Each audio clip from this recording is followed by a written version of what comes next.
I want to explore the way we educate physicians in this country. There's a lot of research around this in the United States, medical education, that we take caring, compassionate people into our medical schools, so it does not look as though the problem is our selection. People come with open hearts and with compassion and love. And there's a lot of data that looks at what happens 1 year into medical training, 2 years into medical training. What the studies show is that 1 year, 2 years into training, empathy and compassion in the people that were empathetic, loving people when they came in has plummeted. And they self-report that their medical care, not surprisingly, is different. This is not surprising. I guess the simple way to say this is, I believe if we cannot sit with our own suffering as physicians, we can't sit with the suffering of our patients. I'm comfortable dealing with your diabetes and hypertension because I have the tools to fix that, I believe, and I'm trained to do that. But I don't even want to open the door if I even knew what questions to ask that might reveal your suffering, because I don't know how to be present with that. So I'd love your thoughts on that, those comments, and then how do we begin to train and have our learners, our physicians to be, and other healthcare providers, put emotion at the same level as the intellect? So yeah, we are still… see, if you want flowers to grow in your garden, you don't have to think flowers, you don't have to chant flowers. You just have to think of soil, manure, water, sunlight. Nothing to do with flowers. If you handle filth well, flowers will happen. Oh, that's good. If you handle filth well, flowers will happen. Write that down. Those people who think of flowers, they will end up with Chinese-made plastic flowers. Yes. They will not have flowers. So we're again thinking of empathy, compassion, love. These are all consequences of a human being in a certain way. We are trying… see, the whole approach of the intellect is go for the fruit, goal-oriented.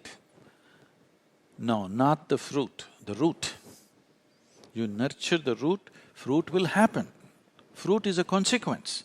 You're shooting for the consequence without being interested in the cause.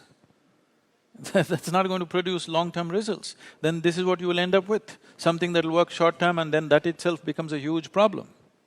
Right now, healthcare system itself is a huge problem.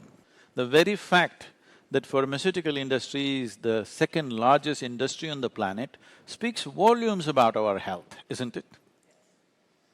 People tell me, I do not know the statistic, these are all things which are, being circulated on the internet and things like that. They say almost 37% of the medicine, all kinds of medicines manufactured in the world are consumed by Americans themselves.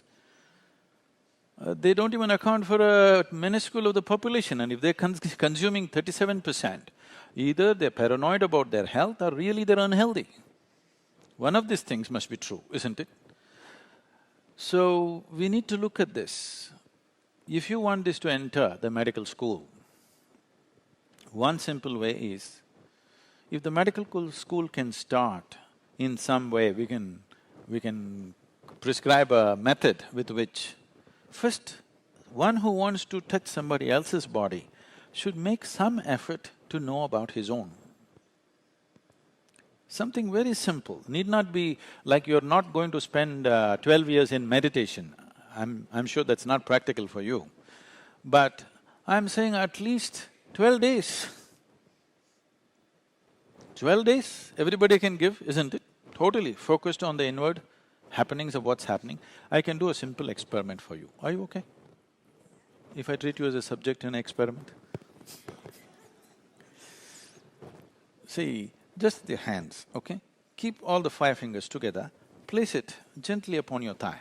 With your eyes closed, you will inhale and exhale slightly deeper than normal. All of you, most of you are medical professionals, so you know much more about these things than me. But I want you to just notice how the air fills up into your lungs, or in other words, where is the maximum expansion and contraction. As you're doing this, I will say switch. When I say switch, without breaking the rhythm of your breathing, just turn these hands over. For those of you who cannot see I'm raising this, you don't have to raise this. Upon your thigh, just turn your hand over and continue to breathe. And once again when I say switch, get back. In these two conditions of the hand or the positions of the hand, something about your breath will change. I want you to notice what it is. If you want to notice it, that what is needed is your spine should be erect, eyes should be closed, and you must be focused on the breath. If you do these three things, you will distinctly notice this. All the 5 fingers should be together. Just breathe slightly deeper than normal. Inhalation, exhalation slightly deeper than normal, all 5 fingers together.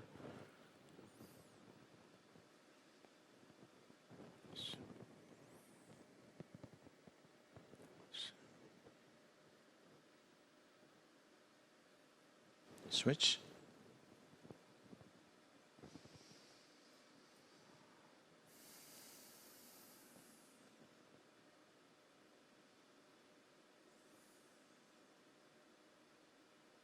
Switch again.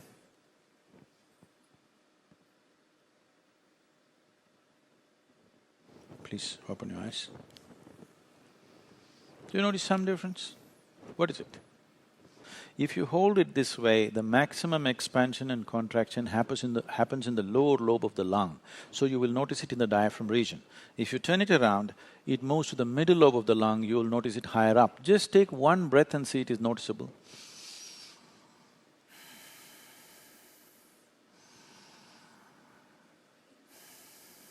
Is it so? So something so simple, most human beings will not take these things into account. So just if you turn your hand around, the very way you breathe alters itself. It's not just a breath. The very way the fundamental life energies function in this body alters itself simply because you turned your hand around.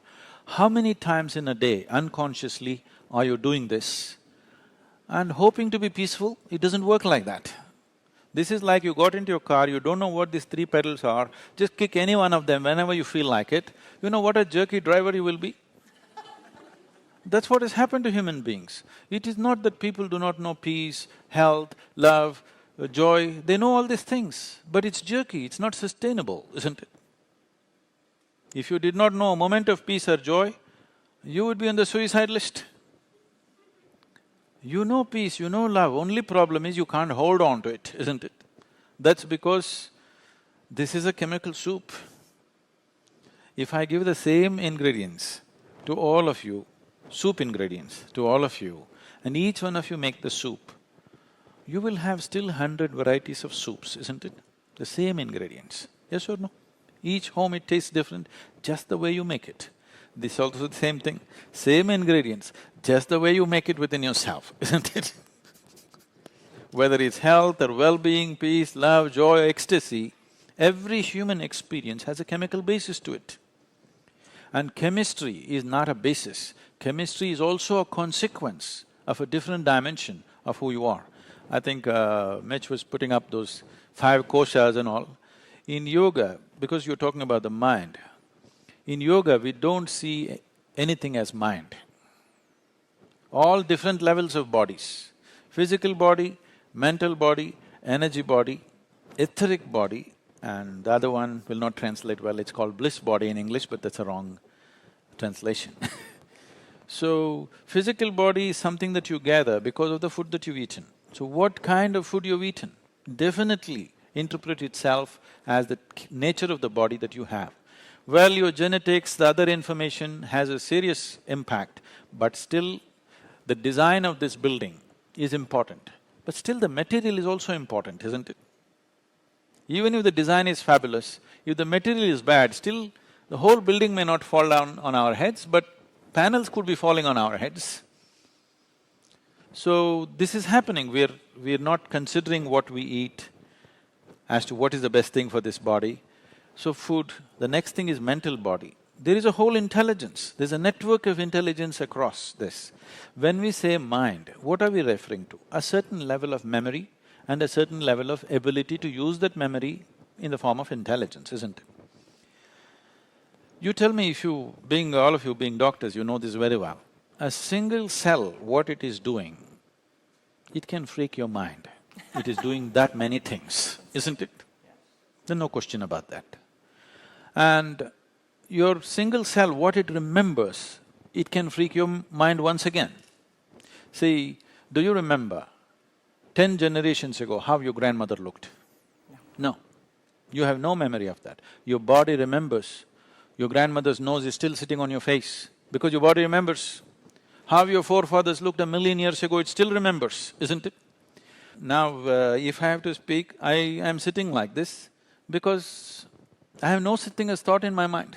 It's very difficult for you to understand this, that's why they diagnose me as dead. Because I think with my body, I function with my body, not just with one part. So whole process of life is right now being subjected to thought, and people are stressful because what should happen on different levels of your system is all being done in one place. If it's all done in one place, just living. Most people are only taking care of their survival, earning a living, reproducing and dying one day. For that they freaked out. They're not handling some galaxies, just their lives.